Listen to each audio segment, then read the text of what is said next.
Here's the 5-point hitting drill.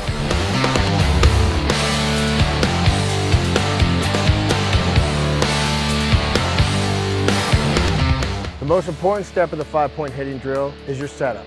Get in the box, 50-50 weight distribution. The second part is your load.